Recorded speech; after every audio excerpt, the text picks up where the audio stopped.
Okay, so let's talk about what's happening at the moment. Yeah. And Domenico, I'm interested to know what your members are telling you about the situation right now. Is there confusion about whether they should continue to work or whether they should shut sites down, or is there a clear picture of what's the right thing to do right now? Well, the situation is very complicated for different reasons. First of all, is that you have some competences that are at European level, and so they can be coordinated from, let's say, from a European perspective, and others which are completely in the hands of the member states. So, and on which the Commission has no influence and no power at all. So this is why we are in a situation where in the different member states you have different situations, and you have, I would say, a small number of countries where they have completely blocked any kind of activity, including construction, except for some essential services, whatever. But in most of the countries, it was not forbidden to continue construction activity. So you have already these two different approaches. But having said this, even in those countries where it was still possible to continue working, we have heard a lot of difficulties from different points of view. First of all, lack of workforce. You have people who are either ill or confined at home. They cannot go to the work site. You have a lot of foreign workers who went back to their home country and they cannot come back. So there is a lack of workforce. You have problem in the supply chain where goods, material do not arrive on the work site. And you have the problem of protective equipment, which is one of the most difficult, of course. Priorities given to hospitals, sanitary institutions, and therefore a lot of companies have given also their stock to their hospitals. And now when they say, okay, now let's start working, they cannot find anymore. So you have, even in those countries where it is possible to continue, it is very difficult, very difficult. And the additional element is all these health and safety restrictions that have been put in place, social distancing and others, which sometimes it's not easy to apply on a construction work site. Construction activity is very diverse. It's something, if you have to work in a closed environment, in a renovation, in a house, for example, where people are still living in, or if you're working on a big work site outside. So I'm not saying that there is confusion, but per se, construction activity is very diverse. And on top of this, the situation is very different in the different member states. But the common problems are the same everywhere. As I mentioned, lack of workforce, difficulty in applying the health and safety restriction measures, lack of protective equipment, and problem of the supply chain. So these are the, I would say, the most difficult problems that we hear everywhere. And in terms of activity, you have a lot of differences also. You have in some countries where things have been continuing, I'm not saying at the same level as previously, but more or less stable, others where it stopped completely. So you have all this patchwork of situation, which makes that the situation is very different. And also the fact countries are allowed a little bit to close their own borders, not only the external EU borders, but also the internal ones. So the problem of mobility, especially if you look at a country like Belgium, it's a very small country. You have a lot of even small countries, companies who are used to work in France, in Germany, Luxembourg, in the Netherlands. They cross the border. Now it's something very difficult, very complicated. Obviously, there's a lot of concern, whether you're a big company or a small company, about fulfilling contracts when projects may not be completed because of the virus. And I know that FIEC has a stand on the situation with force majeure and whether COVID-19 can be brought into force majeure. Have you had a response from the Commission on this? Not an official one, but this is something that we have asked, although we know, again, it's not a European competence. It's something related to private contract law. on which the Commission has absolutely nothing to say. So this is a bit the message that we have heard from the Commission, saying we understand your point and we would be even maybe willing to launch at least a strong political message to the member states, saying, although it's not in our competences, you should take that into account. But at the moment, it seems even this step seems difficult.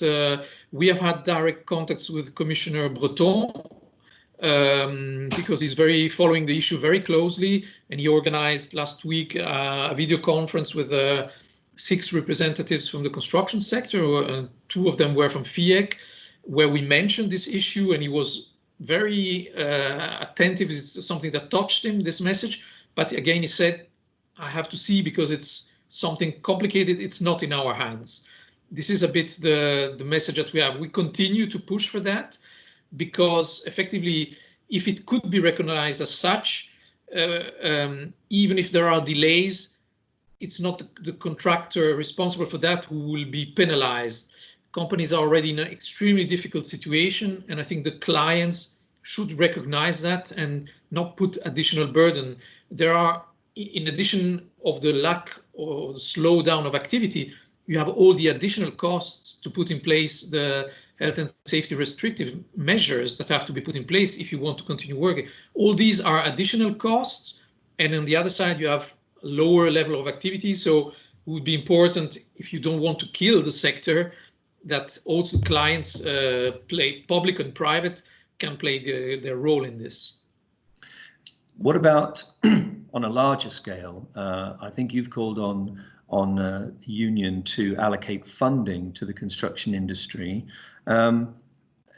What do you think is going to happen when we finally do come out of this situation? Do you think there will be funding made available to ensure that the construction industry is still there to be revived?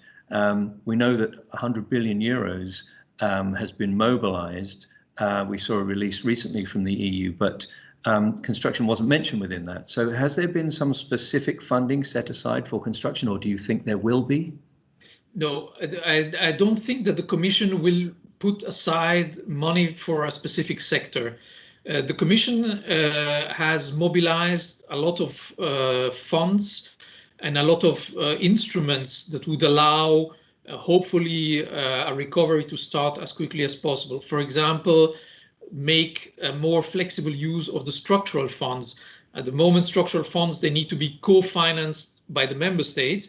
And for 2020 and 2021, the Commission said for investments related to COVID, member states can get 100% financing from the Commission, so without having to take money out from their pockets. You have this big intervention plan from the European Central Bank, who will put a lot of liquidity on the market, but it will not be directly towards one or the other sector. It will be up to each member state to allocate these funds wherever it's needed. You were mentioning this 100 billion euro plan. I think you were referring to this, what is called SURE initiative. So it's a supporting initiatives for people who have lost jobs or are temporary unemployment. And this is something which is, I mean, construction is not excluded for that. It's money that is made available as loans to member states in order to compensate those workers who have gone to temporary unemployment. So it's mainly to help member states to provide support to these workers. So it's also for construction. We are not excluded from that. And I know in many countries, construction workers are going through these temporary unemployment schemes because of the lack of activity. So there are a lot of initiatives. There are also flexibility given in terms of state aid.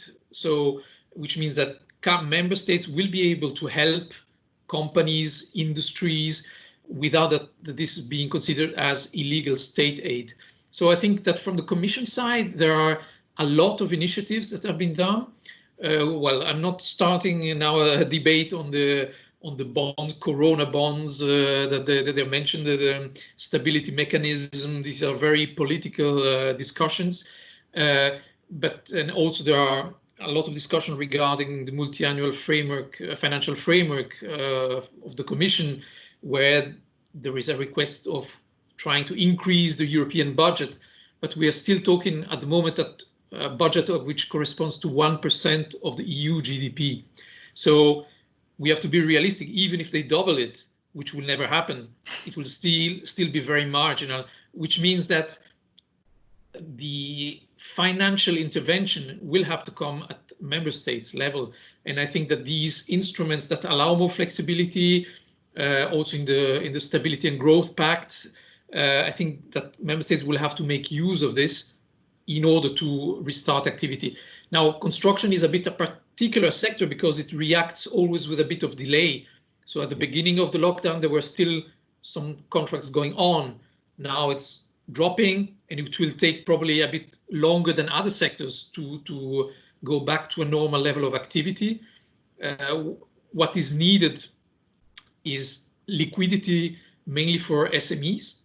That's a very urgent measure, but also other measures which help company to keep their capital, because liquidity, then it will always be loans that you give to the company. At a certain moment, they will increase their debts. And once the recovery is there, if they go to the bank and say, please bank, lend me some money, the bank will look at the balance sheet and look at, oh, come on, you have huge debts. I'm not going to lend you any money. So there are also initiatives that have to be taken in order to ensure that the level of debt for company remains low, so that when things start again, they are also able to get money from the banks, invest themselves, and restart activity. So it's, I think, unfortunately, what can be done from European level, I think the Commission is doing a lot what is in its own hands, but a lot will have to be done by the member states. Yeah. Just going back quickly to what your members are telling you. Obviously, you know, there's essential construction that must go on, whether it be building hospitals or, you know, major transport infrastructure. But the definition of essential can be quite grey. So in some places where essential construction should go ahead, there are companies probably building affordable housing or the like, and some of the workforce may be thinking, should I be on this site or should I not be? And they may feel pressured by their employer to go and continue. And obviously the contractors themselves might feel pressured to continue with the project to fulfill their contract. Are you getting these sort of messages come through from your members? Are they needing more of a steer at any level, or is there a fairly clear message? No, I think the situation, I don't think it's problematic in this respect. Let me explain myself. As I mentioned, it's only a very limited number of countries where construction activity has been forbidden, except for these essential services that you have mentioned. It was the case for Italy, it was the case for Spain, in Luxembourg, but I think that's more or less all. So, and in Spain, by the way, this weekend they allowed construction activity to restart again. So I think the focus on essential services or essential activities in construction is not a real problem, because it's limited really to a certain number of countries. And I think that soon they will also allow construction activity to restart again. What is really, I think, what we hear from our members is there a strong willingness to try to restart activity as quickly as possible, in full respect of course, the health and safety restrictions. And this is a bit where our members are working, because what authorities are saying in most of the countries, saying between employers and workers, sit together, write down guidelines, health and safety protocols which are tailored for your sector. And once you have them, then we will allow you to restart things more or less normally according to this rule. And this is where many member states are working on. In Italy, they have adopted a sanitary protocol. In France as well. And in Belgium, they're working on it, and in others as well. And this is a little bit where our members are working. So to define those rules together between employers and workers, which would allow construction activity to restart, whether they are for essential services or any other types of activity, doesn't matter. And on this respect, I think that the Commission is also working on some European guidelines that may help, because some countries probably have not done any work on these kind of protocols for the moment. So there will be relatively quickly some European guidelines which could be of help for member states in order to ensure that things are more or less, I'm not saying the same everywhere, but according to a similar framework. Yeah. So wrapping it all up, would you say that the Commission's response, as far as FIEC is concerned, has been a good one as we've sort of moved through this crisis? Obviously, it's ever changing, but has their response been what you would expect? Yes and no, because there is always when we see our members struggling at national level to try to get something to pass some messages, when it does not work, the first reflex is to say, let's go to Europe. So we get a lot of requests from our members. So some of them are frustrated because they have the impression that the Commission is not giving them the right answers. But we have to be objective. And as I said earlier, there are things that the Commission can do because it's something that the member states allowed the Commission to do and others not. And so for a long time, member states have been trying to keep the powers in their hands, to give to the Commission as less as possible. And now it's a bit strange to say, now, Commission, you have to give me a lot. So maybe it will be something which will also help in the future the development of Europe, saying, okay, this is an example where at a certain moment we would need much more Europe, but we have to give the means to Europe to be able to do so. So I think we have seen a lot of attention given from the Commission services, the commissioners themselves. As I said, Commissioner Barnier organized with different sectors, including construction, dedicated video conferences in order to understand what is going on, what are the specific needs. So they are there, they listen to us, and they try to put in place what they can according to their responsibility. But yes, more can be done.